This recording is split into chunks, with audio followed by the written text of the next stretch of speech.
Shri Radhe Radhe. In the previous episode, we witnessed how a young girl from Dhaka discovered that Krishna was not merely the Lord she worshipped. He had become her meet, her beloved. When the fury of partition threatened to consume everything around her, it was that unshakable relationship that carried her safely through the darkness. But the Lord was not merely protecting his devotee. Quietly, and without her even realizing it, he was leading her towards the place where their bond would deepen in ways she had never imagined. He was calling her to Vrindavan, his eternal abode, the land where every path remembers his footsteps, every breeze carries his name, and every grain of dust has been worshipped by saints for centuries. For Gaura, this would not simply be another journey. It would become the beginning of an entirely new chapter in her life. Time passed peacefully in Kolkata. Life gradually found its rhythm again after the upheaval of partition. Gaura continued to spend her days exactly as she loved most, immersed in the remembrance of her beloved Meet. Then one day, another turning point arrived. Her father, Kshitij Chandra Chakravarti, departed from this world. The man who had first placed Bhagavad into her hands, the one who had filled her childhood with Krishna Katha, who had unknowingly nurtured one of the deepest forms of devotion. He had completed his earthly journey. His departure left a silence that no worldly companionship could ever fill. By every worldly measure, she was now all alone. And yet, a devotee measures life differently. For someone whose every thought, every joy, and every sorrow is shared with the Lord, loneliness loses much of its meaning. Meet was still with her, and that was enough. As the months passed, a longing began to awaken within her heart. It came quietly, and it returned again and again. One place always appeared in her thoughts: Vrindavan. The desire grew until it became impossible to ignore. One day, she stood before the picture of her Meet and smiled. Meet, I am going to Vrindavan. Almost immediately came the reply in the manner she had grown so accustomed to hearing. Oh, so you've decided to go to Vrindavan. And what about me? Are you going to leave me behind? Gaura laughed. There was such warmth in the way he spoke. Meet, how could I ever leave you behind? Wherever I go, you're coming with me. Preparations for the journey began. She would have the company of some friends and neighbors. There was little to pack. A few clothes, some puffed rice, a bit of sandesh, and then, with the care one reserves for someone dearly loved, she placed the picture of Meet inside a wicker basket. She covered it gently with a red cloth so that dust would not settle upon him during the journey, and so that no prying eyes could see him. Anyone watching would have seen nothing more than a woman carrying a basket. But Gaura knew better. She was not traveling alone. From time to time, she would lightly steady the basket, almost almost as though asking, "Are you comfortable, Meet?" After a long journey, they reached Mathura. The moment she stepped onto the sacred land, her heart overflowed with gratitude. Every Krishna devotee dreams of seeing Braj. Gaura had come carrying the one because of whom Braj is sacred. Unfortunately, during those times, the memories of partition were fresh and communal violence was rampant. In fact, a bomb had just exploded there some time ago. The police, keen to catch the perpetrators, was watching and inspecting everyone with suspicion. This had happened near Holy Gate, where Gaura reached with her companions. In the melee, she got separated from them. There, some policemen stopped her. They pointed towards the basket and asked, "What is inside?" "Krishna," she whispered, almost to herself. "Open the basket," one demanded. Gaura shifted the basket to the other hand. She had no intent of disturbing her resting Meet. Now, their curiosity quickly turned into suspicion. One of them went ahead and tried to remove the red cloth. Just then, a dazzling light burst forth from the basket.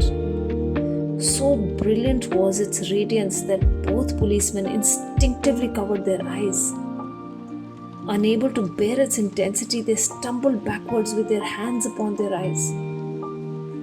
For a few moments, the policemen could see nothing at all. They felt they had gone blind. Now, wanting to inspect her basket was of no interest to anyone. And so the road was open again for her. Gaura continued walking. After walking a little further, Gaura looked at the basket and chastised him. "Meet, was there really any need for all that?" Meet chuckled and replied, "Well, there certainly was. You didn't want them to see me, so I had to do what I had to do." Gaura shook her head and smiled. From the Holy Gate, she made her way to Vishram Ghat and then to the Keshav Dev Mandir situated at the sacred Janmabhoomi, the birthplace of Krishna. In those days, the grand Janmabhoomi temple that we see today did not exist. There was only the ancient Keshav Dev temple where devotees came to offer their prayers. After offering her respects, she took a holy bath at the Vishram Ghat. Then, with the same loving care that had become second nature to her, she bathed her beloved Meet as well. Then she bought some rabdi and offered it to him for bhog and spoke to him just as one speaks to a close companion. "Meet, I do want to go to Vrindavan, but I don't know the way." The road to Vrindavan in those days was nothing like it is today. There were hardly any vehicles. Except for an occasional tonga, the route remained lonely and sparsely travelled. By the time she was ready to leave Vishram Ghat, darkness had already begun to descend. Just then, she saw two men approaching. When they learnt where she wanted to go, they offered to take her along. With no other option before her, Gaura agreed. As they walked further, the surroundings became increasingly desolate. Dense groves lined both sides of the path, and there was hardly another soul to be seen. The two men exchanged glances. Then one silently gestured to the other. It was time.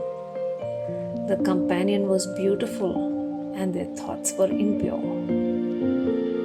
One of them slowly stretched out his hand in the darkness behind him towards her, intending to seize her. At that very moment, Gaura looked towards the basket that held her beloved Meet and firmly whispered, "No." A moment later, she repeated, "No, don't do it." The two men looked at one another in confusion. She was walking behind them, and they could only hear her words. What they could not hear was the conversation taking place between Gaura and her beloved lord. Meet had said, "Now I am going to break his hand." Gaura had pleaded, "No." Again he said, "Now I shall have to break it." Again she replied, "No, please don't." The two men misunderstood everything. Believing she was playfully speaking to them, they imagined she would yield to their evil intentions.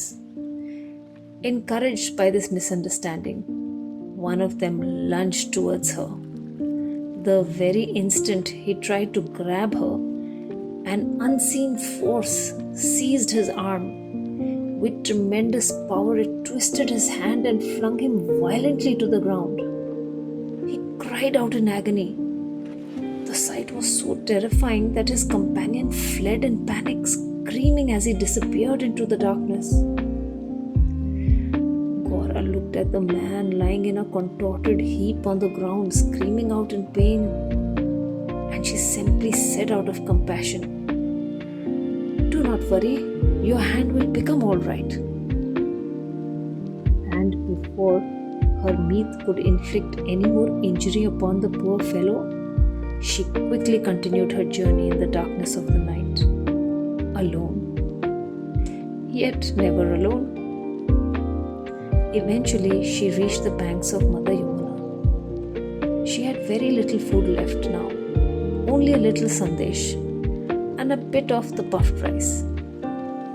As always, she offered everything to Meek as hope. Then she offered him some water. Placing the basket gently behind her, she lay down on the riverbank and fell asleep under the open sky. The next morning, she awoke to a loud hissing sound. Startled, she opened her eyes. To her amazement, nearly 10 snakes surrounded the basket. For a brief moment, she was alarmed. But on careful observation, the snakes were not threatening. One by one, they were lowering their hoods before her Meet, as though offering their respectful obeisances. After offering their salutations, the snakes quietly slipped away and disappeared into the waters of Yamunaji. Gaura chuckled, looking at her Meet, and said, "Oh Meet, I see Sheshnag has come to meet you." Afterwards, Gaura made her way to the sacred Gopeshwar Mahadev temple. Ever since childhood, she had heard countless pastimes connected with this holy place. And as she stood there with folded hands, a thought arose within her heart. How wonderful it would be if I could spend my life somewhere close to this place. Near Gopeshwar temple stood another temple, known as the Gwalior temple. As she walked towards it, an enchanting voice reached her ears. It was sweet, soothing, filled with devotion. Drawn almost irresistibly by that voice, she followed it until she reached a gathering of devotees. Seated before them was the revered Gaur Das Baba, narrating the Srimad Bhagavatam Katha. He was widely known throughout Braj for a very unique way of speaking. Whenever he narrated the Lord's pastimes, he would keep his eyes completely closed. Only when those divine pastimes began to manifest within his own heart and he could see them, would he begin his narration.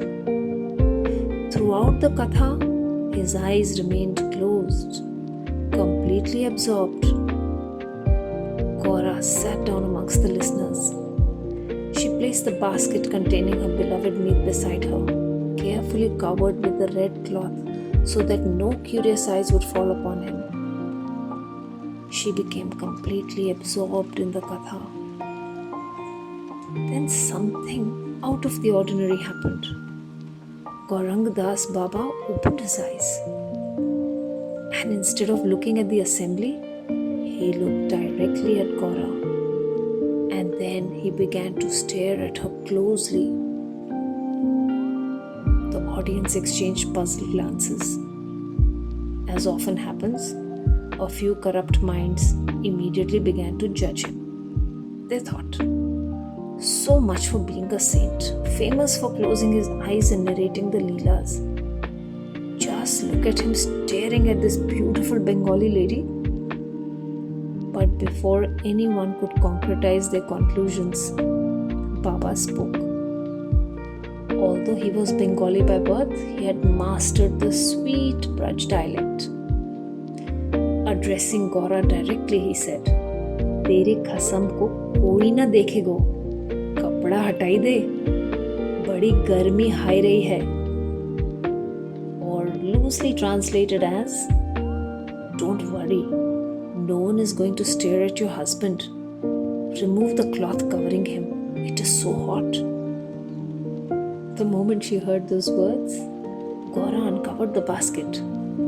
To her astonishment, tiny beads of perspiration had formed all over Meet's photograph. She was overwhelmed. In trying to protect him from the eyes of strangers, she had unknowingly made him uncomfortable. But here once again, we need to understand the power of pure devotion. By the strength of her love alone, Krishna had become so present in her life that even a simple picture had become the medium for his countless loving exchanges. The power was never in the picture. It was in the devotion of the one who worshipped him. At that very moment, Gaura understood something else as well. This was no ordinary saint. Without knowing anything about her, without ever having seen her before, Gaurang Das Baba had understood exactly what had happened. With deep reverence, she prostrated before him. After the katha was concluded for the day, she approached Baba with folded hands and begged him for Diksha. Baba looked at her, puzzled, and asked, "Oh, so you have not had initiation as yet?" Gaura replied, "I received the Mahamantra at the Gaudiya Math in Dhaka, but I never received instruction." What she meant by that was, thus far, she had been deprived of satsang, the association and guidance of a genuine spiritual master. For on the path of bhakti, sincere effort becomes far more fruitful when it is nourished by saintly association and the association of devotees. Baba could perceive far more about her than she herself had spoken.